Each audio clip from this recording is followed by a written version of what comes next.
Selamat malam ya. Kita lanjutin program kita masih dengan pembacaan buku Transcending Level of Consciousness. Oke ya, kita lihat. Malam ini kita masuk di kok kesedihan ini. Kita lihat dulu ya. Harusnya itu sudah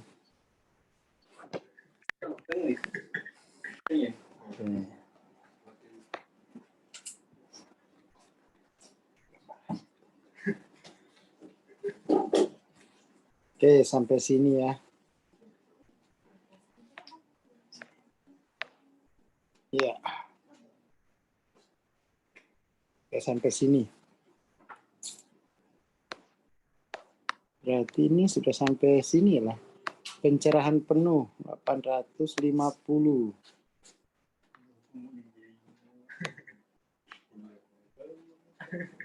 Kekosongan sudah ini, masalah void. Sampai kekosongan sudah. Oke, penyerahan terakhir ya. Atau kita mulai saja dari sinilah, melampaui kekosongan. Sementara siswa spiritual mungkin menganggap bahwa masalah yang melekat pada masalah yang sangat maju, jadi masalah yang melekat pada level kesadaran yang sangat tinggi, untuk mengatasi kekosongan tidak mungkin menjadi tantangan dalam kehidupan ini. Mereka bisa sangat keliru. Karena siswa manapun dapat tiba-tiba menemukan dirinya berada pada posisi yang sangat sulit, tingkat tinggi, tanpa peringatan terlebih dahulu.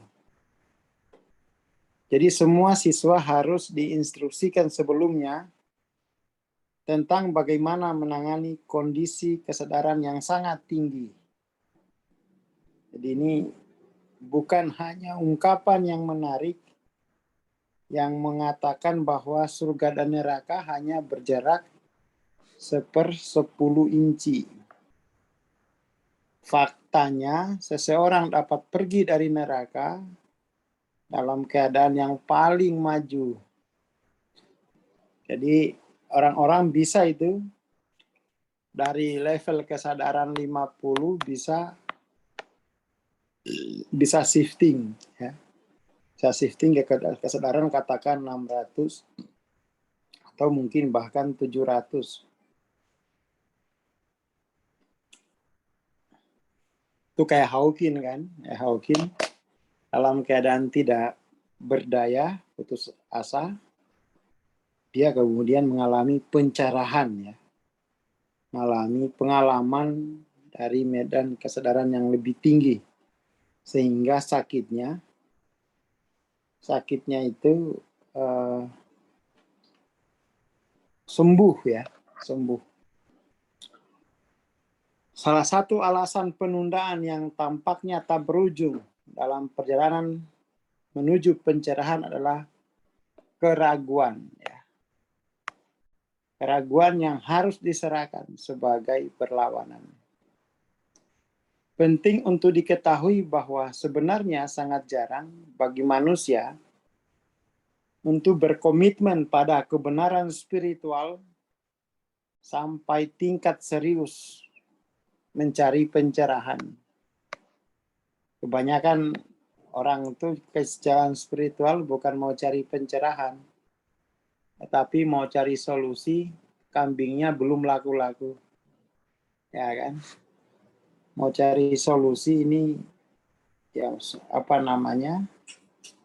persoalan-persoalan perolehan lah ya. Ya itu nggak apa-apa sih. Nggak apa-apa. Tapi sebenarnya itu tidak cukup. Dan mereka yang membuat komitmen melakukannya Nah, ini juga jadi pencerahan tuh ditakdirkan, enggak lah, ya kan? Ini bukan soal takdir gitu kan. Jadi mereka yang benar-benar punya komitmen di jalan pencerahan itu mereka sudah sudah mencapai titik balik perubahan kan. Bukan soal takdir, ini juga terlalu alasan ya. Ini kurang indah benar lah ini. Ini kayak waktu saya awal-awal beda buku tahun 2017 akhir. Nggak mungkin lah katanya semua orang mengalami pencerahan, itu kan takdir. Alah, tidak. Jadi ada orang-orang yang terpilih yang itu bisa mengalami pencerahan sementara yang lain itu tidak. Ya enggak gitu. Semua orang itu mengalami pencerahan. Bisa mengalami, bukan bisa, memang itu yang menghalangi pencerahan kan karena kesalahan mengisbatkan rasa kesayaan kan. Artinya pencerahan itu sebenarnya keadaan normal.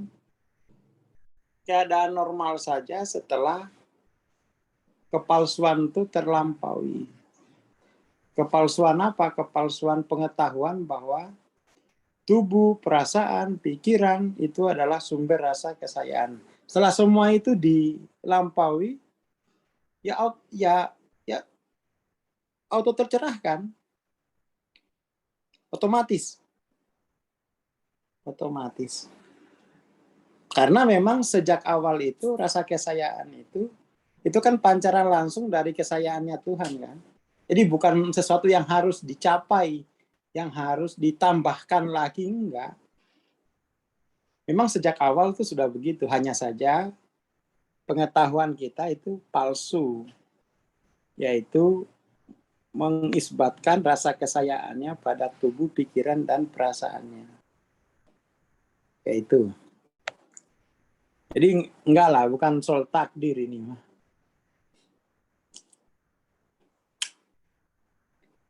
Pada saat ini,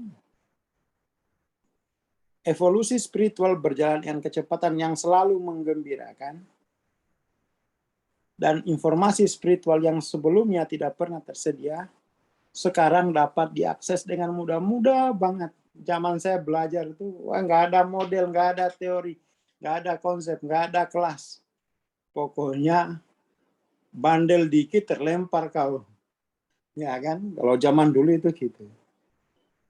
Lawan dikit nih bisa nggak jalan ini. Seperti itu. Kalau sekarang kan mudah. Tadi pagi itu ada yang datang transendensi suami istri. Ya tadi pagi jam 10. Itu udah anak saya tak mau masukin ini Bang, MTLOC 2 orang ya. Tolong diterima. Ya segeralah menurutku. ayo sudah. Ini pencerahan ini gampang kok. Bab musahada. Nggak usah tolong diterima. Udah memang itu saya cari-cari gitu. Iya kan? Ya cari-cari. Apalagi anaknya udah kuliah itu kan harus mahir itu. Bab musahada. Kayak barusan ini loh. Udah jam berapa tadi kita makan itu? Jam 7.19 19.45 ini baru keluar piring ya toh. Makannya 19. Saya biasanya nggak pernah makan malam gitu. Tapi karena ini dibikinin coto Makassar, nggak tahu ini yang bikin siapa gitu. Daging, udah berat badan setelah puasa 80. Sekarang ini sudah 86 lagi. Ini kayaknya alamat puasa saya tidak diterima kayaknya. Kembali lagi dia, awalnya 87. Lah ini sekarang disajikan coto, itu makanan orang Sulawesi. Ini siapa yang nyajin ini? Kasih buras, cotonya itu kayak porsi jenderal. Besarnya Masya Allah. Dilirik Salis lah. Kata Warin, Salis kayaknya sungkan. akhirnya itu muncul rasa takut gitu. Muncul rasa takut. Ini kalau kolesterol, kemudian stroke, pecah pembuluh darah gitu ya. Yang muncul tuh gitu. Akhirnya wah, itu kan persaksiannya kan. Itu kan persaksian musahadanya bahwa saya adalah tubuh ini kamu isi terus, nanti pecah gimana kan mati saya ini. Langsung di samping salis langsung transendensi sendiri sambil makan. Oh yang hidup saya kok, kamu yang takut. Lagi pula tubuh saya ini sebesar planet, sebesar galaksi, bukan hanya yang ini gitu kan. Langsung 2 buras masuk tanpa rasa cemas. Kalau ya itu ya apa ya, itu musahada itu ya sehari-hari kayak gitu. Jadi akhirnya berkeringat habis makan buras, kayaknya cemas badannya ini ya. Tapi enggak, saya yang hidup kok, kamu yang cemas gitu. Ini enak ini, udah lama saya nggak makan begini. Terakhir bulan puasa yang bikin Kantaria gitu kan. Orang Makassar juga yang bikin. Aduh, nggak tahu besok pagi gimana ini bangun pagi. Yes, langsung transendensi sendiri lagi gitu loh. Semudah itu. Awalnya badannya kayak dingin, ini kekeringat aja. Sudah berganti ya, sudah berganti persaksian. Jadi bergantinya persaksian kesayangan itu berganti loh. Apa molekul di tubuh. Oh berkah dong, jangan bilang musibah, astagfirullah. Yang penting musahada dulu ya toh. Saya nggak mengakar pada tubuh kok. Lagi pula tubuh saya itu udah bukan ini toh, seluruhnya. Seluruh dunia konten itu tubuh saya, tak gituin. Wah, lega masuk. Lega. Tapi ini jangan dicoba di rumah bagi yang belum paham. Ya, kalau yang sudah paham itu bisa. Oke. Jadi sebaiknya itu memang sejak dini itu sudah ngerti bab musyahadah. Jadi kalau kita baca kita lihat ya, kita lihat peta map of consciousness. Yaitu kalau kita terjemahkan dalam kesadaran sekarang ya map of consciousness itu adalah peta rasa kesayaan gitu aja. Nggak usah sulit-sulit. Jadi kalau kita lihat map of consciousness, ya ini tuh. Kalau kita terjemahkan dengan bahasa kita sekarang, ini adalah peta rasa kesayaan gitu aja. Apalagi ini tanggal 18 besok, 18 Juni. Pembahasan peta rasa kesayaan ini di pendoponya Mbak Ahmad. Wah, banyak satu kampung lah pokoknya ini. Ini kayaknya orang-orang tarekat pada turun wes belajar. Pokoknya rame lah. Disiarin kayaknya di Nurul Umah ini kayaknya. Orang pingin tahu peta rasa kesayaan itu kayak apa gitu. Ya gitu. Sehingga orang muda gampang tercerahkan. Nggak sulit.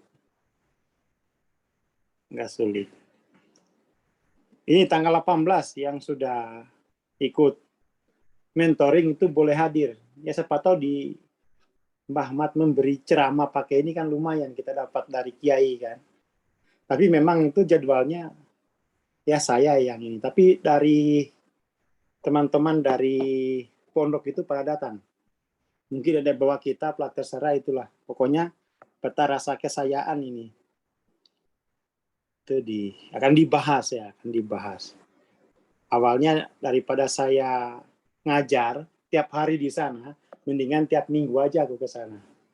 Ya dah, kumpulin. Jadi saya nggak makan waktu gitu. Seperti itu. Nah, jadi sekarang itu bisa diakses dengan mudah lewat macam-macam. Dulu ini sulit sekali. Ini kan ilmu langka katanya. Saya dulu zaman sama Mbak itu soal spiritual ini ilmu tua. Bukan ilmu, karena ada istilah di dalam tradisi Jawa itu ada bab kanoman ya.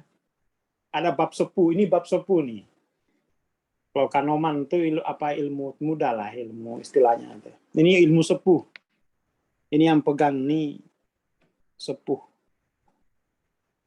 Oh, sarungan, ayo. Bolehlah sarungan. Ayo Pak Kusnadi ikut.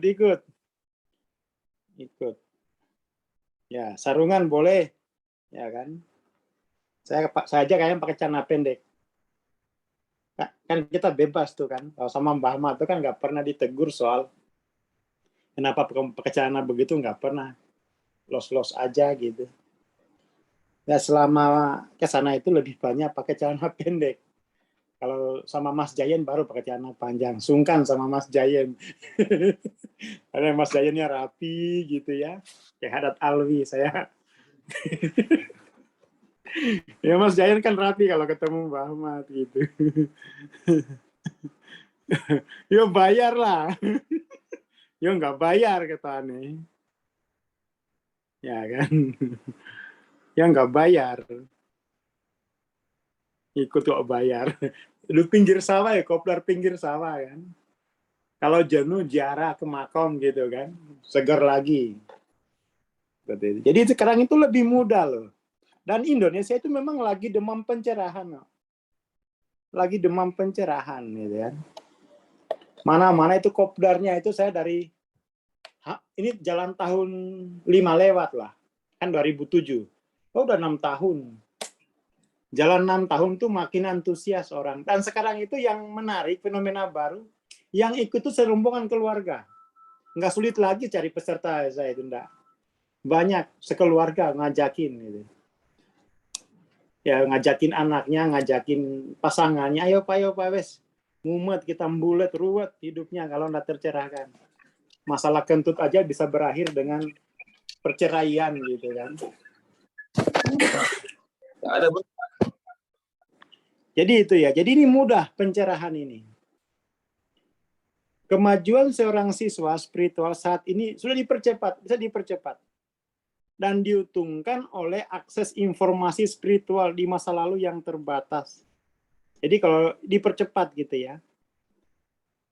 Kalau dulu terbatas, sekarang itu bebas. TBP aja itu rekamannya Mas Jami udah hampir berapa? 500 video kalau nggak salah. 500 video. Itu tinggal putar aja pokoknya. Belum lagi sesama, belum lagi new normal, ini udah 2 tahun kayaknya nih. Ini gratis kan, nggak bayar. Asal punya kuota, kalau nggak punya kuota ya gimana lagi. Kalau di masa lalu itu terbatas pada segelintir orang, tapi kalau sekarang itu enggak. Bebas, asalkan benar-benar mau dikopio, mau dikonfrontasi. Kemajuan spiritual tidak mengikuti langkah-langkah yang nyaman. Kan pernah dulu ya, ada yang transendensi naik 2 poin, ngamuk dia. Ini saya naik 2 poin, apa karena saya ini dapat beasiswa, nggak bayar atau gimana? Kok yang lain naiknya 10, saya naiknya 2. Kalau 2 mendingan nggak usah lah bang. Lah nggak mau, itu kan kerja jiwamu sendiri. Mana tahu aku. Ya kan? Ada juga yang naik 1, ya terserah, itu kan jiwamu sendiri ya. Saya hanya nyajin materi, ya kalau belum naik ya tinggal saya ngajar lagi. Harusnya saya yang marah, kenapa kamu naik hanya 2? Padahal udah kuliah 2 aja, malah saya nih marahin. Ada yang begitu gitu ya. Malah kurang persembahan gitu. Ada yang begitu gitu. Apa karena saya ini beasiswa nih, kok dibeda-bedain? Ya enggak begitu bosku. Itu kan kerja jiwa masing-masing. Ya kan? Bukan langkah-langkah yang bisa ditentukan gitu. 1 kali kelas aku langsung 100. Kayak kemarin tuh ada teman yang ikut dari pondok. Bang, saya kalau bisa sekali kelas tuh naiknya 100 lah, jangan naik 5. Baru naik 20 udah sakit tuh kan. Ini kayak gini nih nggak bisa ditentukan di awal gitu. Dia sifatnya progresif. Ya kan? Dia sifatnya progresif. Dan itu memang kalau musahadah itu konfrontatif. diisbatkan pada tubuh dan pikiran menjadi dilampaui itu kan sakit. Menjadi dinafikan kan? Menjadi dinafikan. Jadi sebaliknya lompatan besar yang tidak terduga dapat terjadi kapan saja. Ya, ada yang nggak pernah naik-naik, sekali naik 100, tapi udah 6 bulan gitu. Jadi ini nggak bisa kan? Yang penting saya ya ngajar aja gitu. Perkara kamu naik apa enggak itu bukan urusanku. Dan juga nggak akan saya tanyakan kenapa kamu hanya naik 5. Harusnya kan 500. Biar saya 2 kali ngajar selesai kan. Ini kamu jadi makan waktu saya ini kan nggak gitu. Jadi bisa tak terduga terjadi kapan saja dan semua siswa harus diuntungkan dengan memiliki informasi yang diperlukan tentang apa yang perlu diketahui pada titik-titik tertentu di sepanjang jalan. Jadi ada godaannya. Godaan. Jadi pengetahuan yang dibutuhkan di akhir sangat penting untuk diketahui sejak awal. Wah ini berat ini ya. Jadi ini perjalanan panjang gitu. Makanya kita hampir bukan jarang, tidak pernah testimoni alhamdulillah setelah MTLOC pasangan saya jadi glowing, nggak pernah ada testimoni kayak gitu. Nggak, karena itu berbahaya ya kalau diiming-imingi kayak gitu. Ada ini, aku bang naik 20 Palam Riang, nah gitu kan. Nah ini, ada yang dijawab belum naik. Padahal sakit pinggang sudah 3 hari nyimak kelas, tapi nggak naik-naik. Ya mau diapain? Nah, sendiri-sendirilah itu, sendiri-sendiri. Yang penting itu naik. Mengetahui apa yang perlu diketahui untuk mencapai pencerahan itu mempercepat kemajuan. Jika tidak, ada perlawanan ketakutan yang tidak disadari karena ketidaktahuan. Ketakutan ini diatasi dengan perolehan pemahaman yang diperlukan. Jadi untuk mengatasi ketakutan itu perspektifnya yang harus ditambah. Perspektif.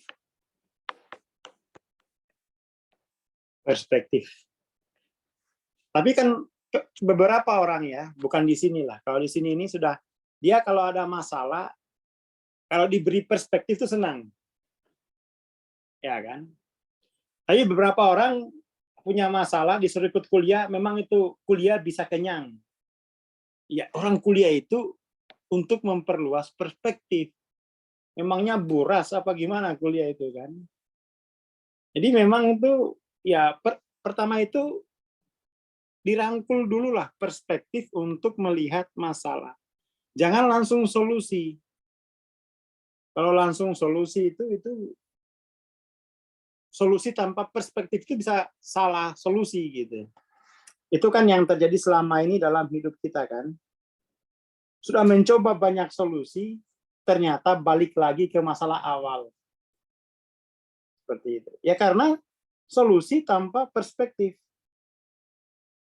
Solusi tanpa perspektif itu bukan solusi sebenarnya. Perspektif itu sendiri itu sudah solusi gitu.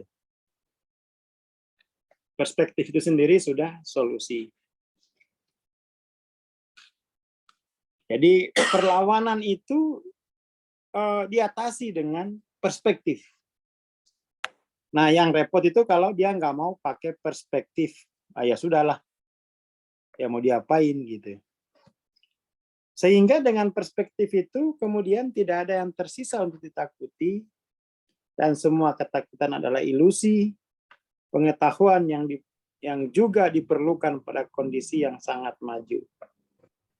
Setiap siswa yang serius tentang keselarasan spiritual dan pengabdian kepada Tuhan, cinta kebenaran, sesama manusia, dan atau pengurangan penderitaan manusia, atau semua makhluk sudah sangat maju. Jadi pengabdian kepada Tuhan itu melalui peragaan kehadirannya kan, melalui peragaan kehadirannya.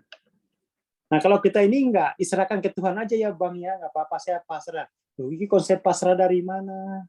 Namanya pasrah itu, ya udah kamu peragakan kehadirannya. Nggak usah punya kepentingan sendiri.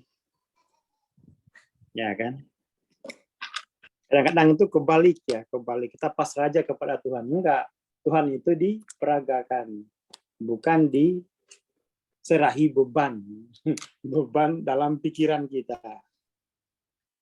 Itu juga nih, konsep pasrah di masyarakat ini artinya ditinggal mancing aja, biar Tuhan yang ngurusin.